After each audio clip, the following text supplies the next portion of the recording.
परिवार में 5 लोग थे। ओम प्रकाश, उनकी पत्नी सुमित्रा, बहू भावना, बेटा राहुल और एक थी उनकी बेटी प्रियंका। वैसे तो ओम प्रकाश और सुमित्रा के घर में सब कुछ ठीक ठाक था, लेकिन सुमित्रा की एक आदत थी।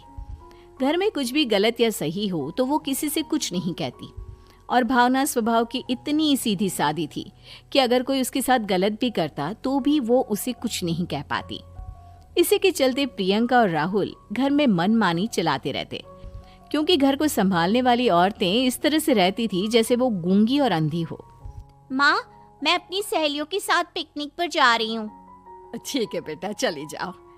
और मुझे आने में रात हो जाएगी, देर से ही आऊंगी मैं।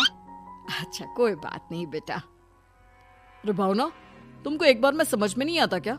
नाश्ते में फिर से पराठे बना के रख दिए। कितनी बार तुमसे कहा है कि मेरे लिए ढंग का नाश्ता बनाया करो। ठीक है जी, आगे से ध्यान रखूंगी। अरे ये बहू से किस तरह से बात कर रहे हो तुम राहुल?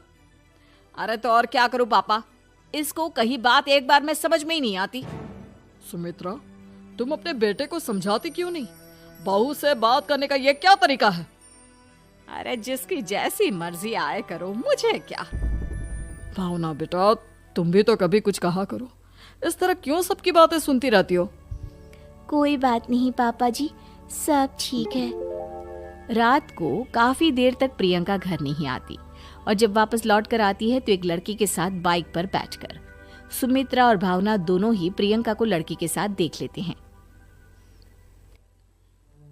आज तो जोर से डांट पड़ने वाली है, लेकिन मैं डर क्यों रही हूँ? माँ तो सब कुछ देखकर भी अंधी बनी रहती है। और रही बात भाभी की, वो किसी को कुछ नहीं बताने वाली। कहने को भगवान ने आवाज दी है, लेकिन गूंगी है गूंगी। अरे प्रियंका बेटा, इतनी रात को कॉलेज से लौट कर आ रही हो? कहाँ गई थी तुम? पापा, वो सहेली के घर पर थी, पढ़ाई करने के लिए रुक गई थी। अच्छा, ठीक है, जाओ अपने कमरे में जाओ और सो जाओ। सुमित्रा ने अपनी बेटी को एक लड़की के साथ इतनी रात को आते देखकर भी उससे कुछ नहीं कहा, और भावना ने भी इस बारे में किसी से कोई बात नहीं की। कुछ दिनों के बाद मामा जी का फोन आया था। उन्होंने प्रियंका के लिए कोई रिश्ता ढूंढा है। लड़के वाले उसे देखने आ रहे हैं। अरे मुझे नहीं करनी शादी वादी, किसी लड़की को बुलाने की कोई जरूरत नहीं है। ये तुम क्या कर रही हो प्रियंका बेटा? तुम्हारी शादी की उम्र हो चली है और तुम्हारे मामा जी ने बहुत अच्छा रिश्ता बताया है। पापा, अब जिद क्यों कर रहे हैं? और आप क्यों मेरी मर्जी के खिलाफ शादी कराना चाहते हैं? अरे माँ, इसको समझाइए ना। आपकी बेटी, आप तो बस चुपचाप सब कुछ होते हुए भी देखती रहती हैं। अरे तो क्या कहूँ, और मेरे कहने से क्या हो जाएगा? वैसे भी गलत क्या हो रहा है, सब कुछ सही तो है।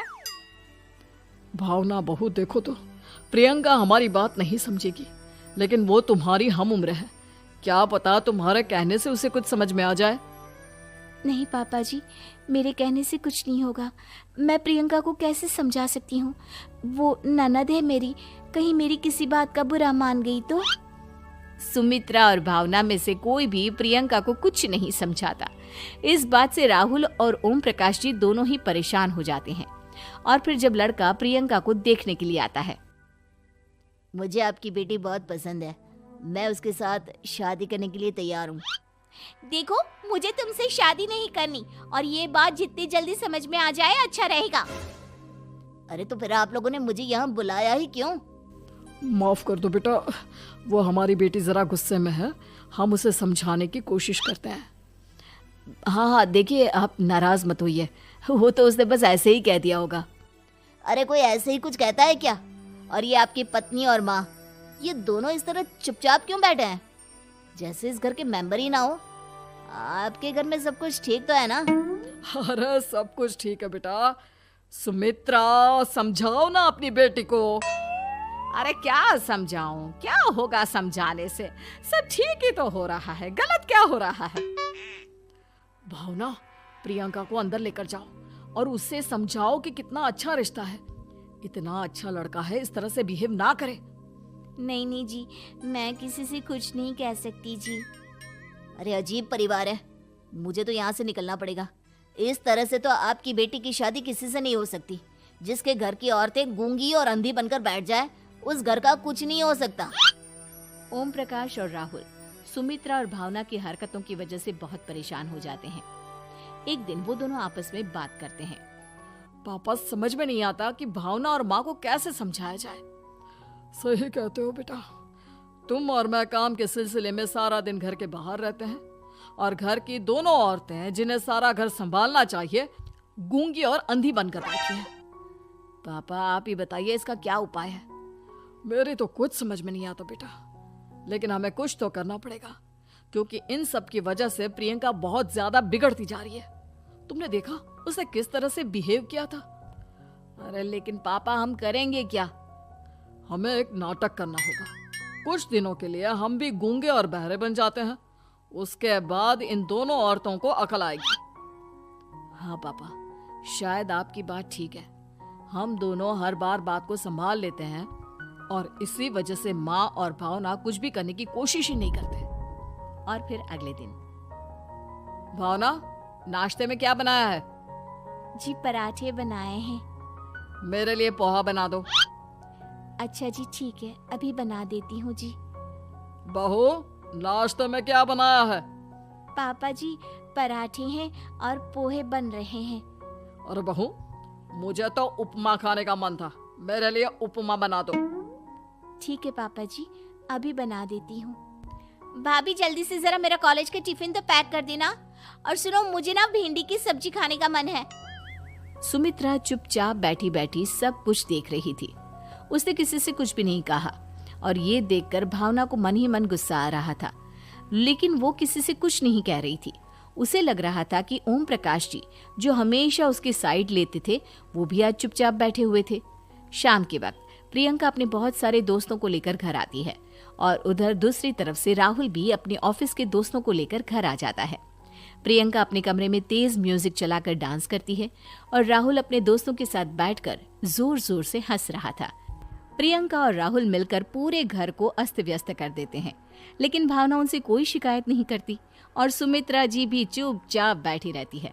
लेकिन भावना और सुमित्रा के अंदर का गुस्सा धीरे धीरे बढ़ रहा था। फिर रात को ओम प्रकाश और राहुल एक दूसरे से बातें करते हैं।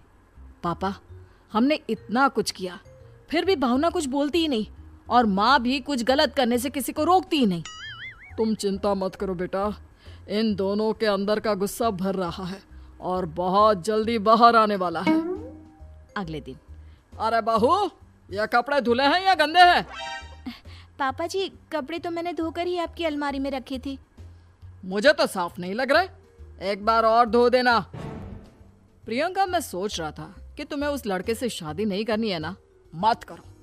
एक काम करो, वैसे भी क्या रखा है शादी वादी में, तुम्हें जो लड़का पसंद है उसके साथ जाकर कोर्ट मैरिज कर लो। इस बार ओम प्रकाश और राहुल की बात सुनकर भावना और सुमित्रा के अंदर का गुस्सा जाग उठता है। मैं किसी से कुछ कहती नहीं जी, इसका मतलब ये है कि आप लोग मुझे परेशान करते ही रहेंगे।